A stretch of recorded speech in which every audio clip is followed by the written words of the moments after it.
Welcome to the listicles. Marvel Cinematic Universe में बहुत सारी मूवीज़ और इवेंचुअली बहुत सारे सुपर हीरोज़ हैं। स्टोरी टेलिंग का एक नेचुरल बैलेंस बनाने के लिए इन सुपर हीरोज़ के सामने सुपर विलन्स भी चाहिए जिनके इरादे गलत हो। जितने खतरनाक विलन्स उतने ही पावरफुल उन्हें हराने वाले सुपर हीरोज़ होंगे। लेकिन क्या सारे विलन्स को MCU इतने अच्छे से क्राफ्ट और एग्जीक्यूट कर पाता है? आज के इस वीडियो में बात करते हैं 25 MCU villains from worst to best.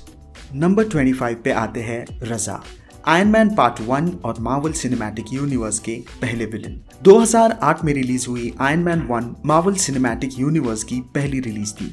वैसे इस कहानी के मेन विलन थे ओबाडिया स्टेन, लेकिन हमें वो दिखाया जाता है फिल्म के लेटर हाफ में। ऑन स्क्रीन दिखाए जाने वाले पहले विलन रज़ा ही है। रज़ा का किरदार फरहान ताहिर इस एक्टर ने निभाया है। बेहतरीन एस्थेटिक्स वाला स्कार मेकअप होने के बावजूद मुख्य रूप से रज़ा का किरदार ओबाडिया स्टेन को हवा में लाने के लिए किसी रनवे जैसा काम करता है। इसलिए विलन्स की लिस्ट में रज़ा को हमने नंबर 25 पे रखा है। नंबर 24 पे आते हैं लाउफी। कॉम फियोरे के इस किरदार को हमने थॉर में पहली बार देखा था और फिल्म के बाद भूल भी गए। लाउफी लोकी के बायोलॉजिकल फादर और एक बर्फ के बने विशाल राक्षस है जिन्हें लोकी ने धोखा दिया था। बस और कुछ खास नहीं जो इनके बारे में बताया जा सके। नंबर 23 पे है क्रो। वैसे तो हमने सुना है कि ये थैनोस के पापा है, बट मार्वल के कुछ कैरेक्टर्स प्रोस्थेटिक्स की वजह से डरावने कम और वियर्ड ज़्यादा लगते हैं। जैसा भी कैरेक्टर हो, स्कार्सगार्ड ने इसे बखूबी निभाया है और क्रो जो एटर्नल्स की दुनिया में सबसे ज़्यादा ताकतवर विलन है, वो कहीं ना कहीं इस लिस्ट पे आने के काबिल है। नंबर 22 पे है द मैंडरिन। ये सबसे बड़ा शॉक था जब हमें पता चला कि मैंडरिन एक नकली कैरेक्टर है जो बस डराने के लिए तैयार किया गया था। आई समटाइम्स वंडर कि किसी मूवी में ये असली कैरेक्टर होता तो काफी अच्छा विलन पोर्ट्रे किया जा सकता था। वैसे इसकी सच्चाई बाहर आने पे जो फनी एलिमेंट्स इस कैरेक्टर में ऐड किए थे वो भी काबिले तारीफ थे। Number 21 is ghost. हैना जॉन कैमन के इस किरदार को बहुत ही कूल कैरेक्टर डिज़ाइन मिला है। एंटमैन एंड द वॉस्प के इस विलन को काफ़ी बेहतरीन ट्रैजिक बैक स्टोरी के साथ दिखाया गया है और इसी वजह से वो जो भी कर रही है वो जस्टिफाइड लगता है और इसी कैरेक्टर पाथ के लिए she makes a spot on number 21। Number 20 is Ivan Vanko, जिन्हें हमने आयरन मैन 2 में देखा था। वैसे मुझे पहली बार मूवी देखने पे ये कैरेक्टर बहुत इंटरेस्टिंग लगा था। हेयर एक्सटेंशंस, कंधे पे पंछी, मुंह में टूथपिक और Russian accent. Interesting but not as powerful as other villains in MCU। So ये अपनी जगह बनाते हैं नंबर 20 पे। Number 19 is Sonny Burch. Ant Man and the Wasp में इस किरदार को निभाया है वॉल्टन गॉगिन्स ने। एक साधारण आर्म्स डीलर होने के बावजूद इनके परफेक्ट कॉमिक टाइम और चार्मिंग परफॉर्मेंस की वजह से इस कैरेक्टर को हमने रखा है नंबर 19 पे। नंबर 18 पे आते हैं ऑल्ड्रिच किलियन। गाय पियर्स ने निभाया ये किरदार खुद तो बहुत स्मूथ लगता है, लेकिन इनके बनाए एक्सप्लोसिव सुपर सोल्जर्स इनके विलन इंस्टिंक्ट का असली रूप दर्शाते हैं। टोनी स्टार्क के पेचीदा और एरोगेंट कैरेक्टर के सामने ऑल्ड्रिच किलियन का काम कैरेक्टर एक अच्छा कॉन्ट्रास्ट क्रिएट करता है, जिसकी वजह से ऑल्ड्रिच और भी इम्प्रेसिव लगते हैं। नंबर 17 पे है कैसिलियस। ये किरदार निभाया है द ग्रेट मैड्स मिकेल्सन ने। जिस मूवी में ये विलन है डॉक्टर स्ट्रेंज, वो मूवी MCU की बहुत अहम मूवी मानी जाती है, लेकिन इन सभी अपॉर्चुनिटीज़ के बावजूद कैसिलियस का कैरेक्टर एक सुपरहिट विलन नहीं बन पाया। फिल्म की कहानी के पर्सपेक्टिव से देखा जाए तो इन्हें विलन के सारे पॉइंट्स मिलने चाहिए, लेकिन इस लिस्ट पे ये यही जगह बना पाए। नंबर 16 पे है Ronan the Accuser, commander of the Kree military, very powerful angry villain. Thanos से दुश्मनी मोल लेना, पावर स्टोन को संभालना किसी बच्चे का खेल नहीं है और रोनन का यही करना उन्हें एक क्रेडिबल विलन बनाता है। वैसे तो इतनी शक्तियों के सामने गार्डियंस ऑफ गैलेक्सी भी हार जाते। हमें लगता है यहाँ पे स्टार लॉर्ड का लक उनका साथ दे गया। नंबर 15 पे है यूलिसिस क्लाउ। कम स्क्रीन टाइम होने के बावजूद अपनी छाप ऑडियंस पे कैसे छोड़े ये क्लाउ ने बखूबी दिखाया है। एज ऑफ अल्ट्रॉन और ब्लैक पैंथर में दिखने वाले क्लॉ सेकेंडरी विलन है, लेकिन बहुत ही मज़ेदार कैरेक्टर है। कॉमिक बुक में दिखाए गए यूलिसिस के कैरेक्टर से काफ़ी मिलता हुआ यह परफॉर्मेंस है। नंबर 14 पे आते हैं येलो जैकेट। कोरी स्टॉल हमेशा एक कैरिस्मेटिक परफॉर्मेंस देते हैं, फिर चाहे वो हीरो या विलन की भूमिका निभा रहे हो। इस कैरेक्टर की प्रॉब्लम है कि ये पूरी परफॉर्मेंस में शुरू से अंत तक एक ही मूवी के विलन लगते हैं। लार्जर देन लाइफ विलन का स्पार्क यहाँ पे मिसिंग है। वैसे ये कैरेक्टर बहुत बखूबी अपना काम करता है, लेकिन प्रॉब्लम यही है कि इनसे भी काफ़ी अच्छे विलन MCU में एग्जिस्ट करते हैं। नंबर 13 पे है जस्टिन हैमर। वैसे इस कैरेक्टर के बारे में काफ़ी एक्सट्रीम एंड्स के रिव्यूज़ हैं। किसी को ये काफ़ी यूजलेस विलन लगते हैं, तो कोई कहता है कि ये किरदार बना ही ऐसा था कि इसे कोई सीरियसली ना ले और एक तरह से फनी हो। हैमर ने वैंको को जेल से रिहा करवाया था और वैंको का लास्ट अटैक बड़ा बनाने में उसकी मदद की थी। जस्टिन हैमर को इस मूवी के एंड में जिंदा रखा गया है और चांसेस है कि हम हैमर को रोडी के साथ नए सीरीज आर्मर वॉर्स में देखें। नंबर 12 पे है रेड स्कल। ये कैरेक्टर बिल्कुल सीरियस है। टेज़रेक्ट को छूने की वजह से रेड स्कल वर्म होल में चला गया और वॉलमिर पे फंस गया, जहां पे वो सोल स्टोन का स्टोन कीपर बन गया। वैसे MCU में रेड स्कल को ज़्यादा स्क्रीन टाइम नहीं मिला, बट जितना भी मिला उसमें इनके डेडली लुक से ऑडियंस काफ़ी इंप्रेस हुए। नंबर 11 पे है ओबाडिया स्टेन। स्टेन का कैरेक्टर निभाया है द ग्रेट जेफ ब्रिजेस ने। ओबादिया टोनी स्टार्क के मेंटर होते हैं जो कहानी के साथ एक खतरनाक विलन बन जाते हैं।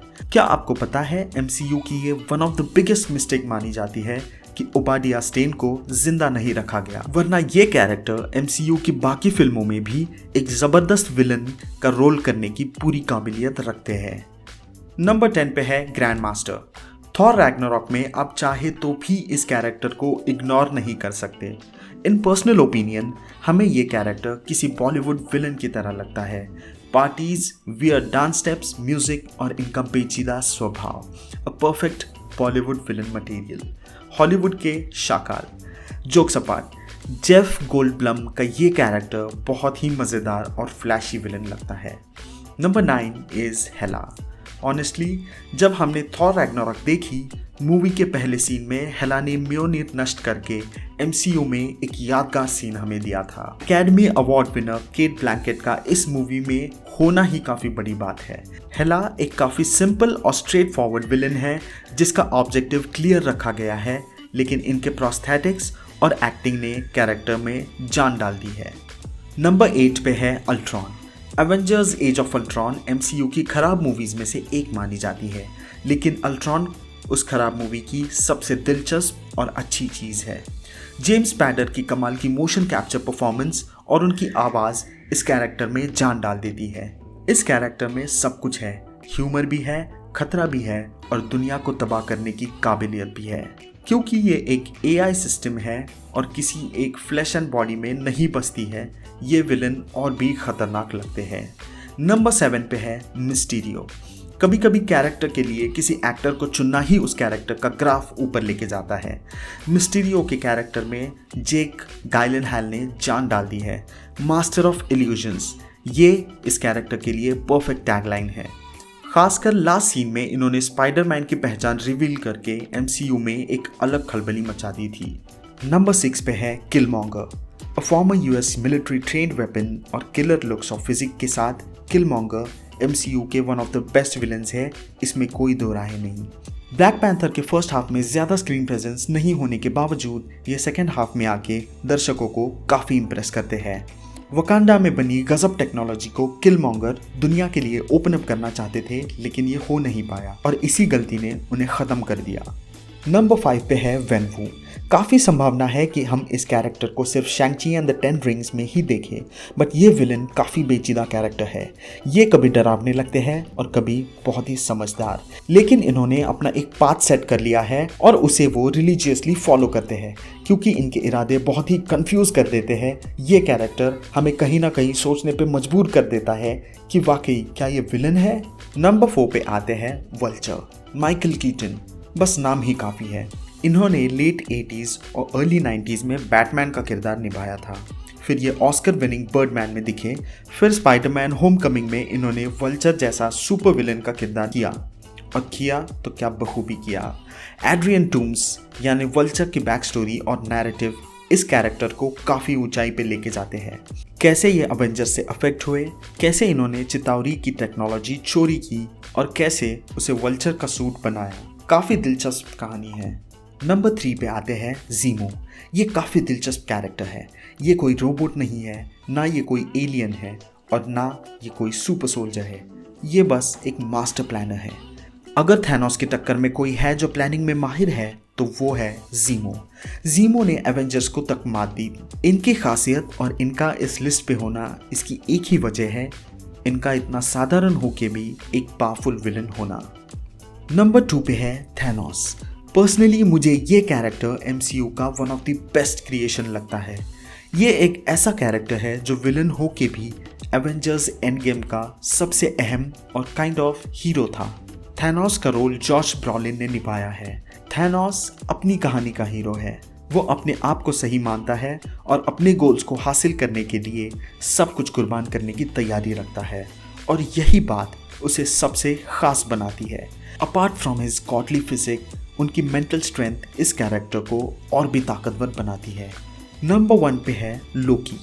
वैसे हमें काफ़ी कन्फ्यूजन था थैनोस और लोकी में नंबर 1 स्पॉट के लिए, लेकिन लोकी का किरदार इतना पेचीदा और फनी और चार्मिंग और डेंजरस है कि हमें यह थैनोस से एक स्टेप ऊपर लगे।